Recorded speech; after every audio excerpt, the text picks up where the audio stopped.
Right, so we're here today in Ballymoney with Ian Paisley Jr., who's the local MP. So Ian, we've just seen the parade. Can you tell people at home what's the purpose of the parade? What's the history behind it? Well, Jack, very welcome to Ballymoney. It's great to see you here. Great to see you in Northern Ireland. It's a celebration, first and foremost, and it's a Thanksgiving service.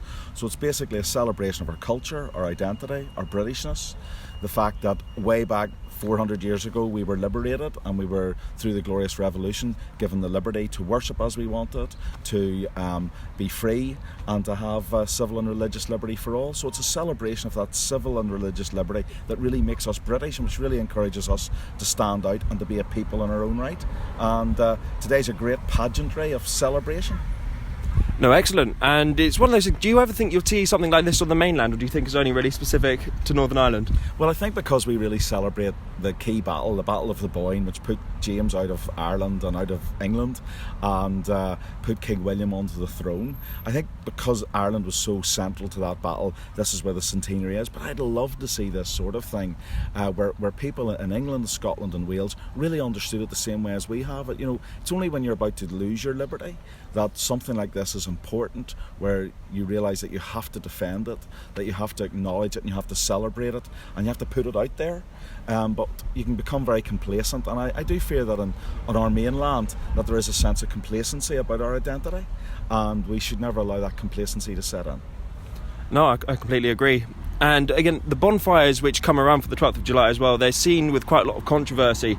So we were at the Tiger Bay bonfire a couple of days ago, and the nationalists have really been hitting that and complaining about that. Would you be able to explain again the history behind the bonfires and why it's not actually how it's made out to be? Well, the bonfires again are an historic celebration. Way back in 1690, or 1689 actually, when King William landed in Carrickfergus in Northern Ireland, they lit beacons to allow him to track his way through Ireland to where he needed to confront King James. And so the lighting of the beacon was very much an historic thing to say, thankfully, thank God, King William has arrived to liberate us. And we continue to do that. We celebrate that once a year on the 11th of July by lighting a beacon. And of course the bonfire culture has now really become something where especially working class lads get together and put pallets together in their own patch in their own area and light it to celebrate it. And it's not there to insult our nationalist neighbours. It's not there to be insulting to anyone. It's there to celebrate us and what we are.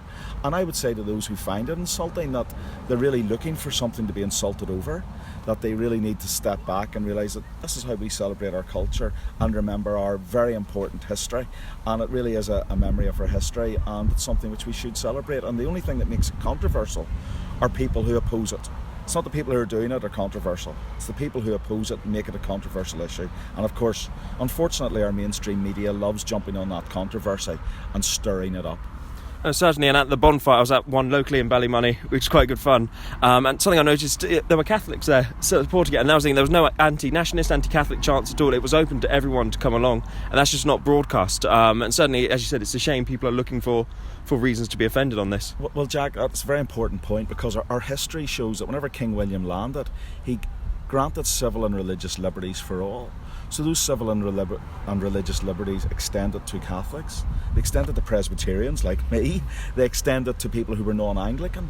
And that was a very, very important thing. So if you're interested in liberty, if you're interested in our history, these things should at least be appreciated for what they are and understood for what they are. No, exactly. Well, thank you very much, Ian, for your time. I'm sure our people at home really enjoyed that. Well, it was great to be here and great to have you guys here, and please come back and please promote this and let's see it for what it is. 100%, thank you. Thanks, Jeff.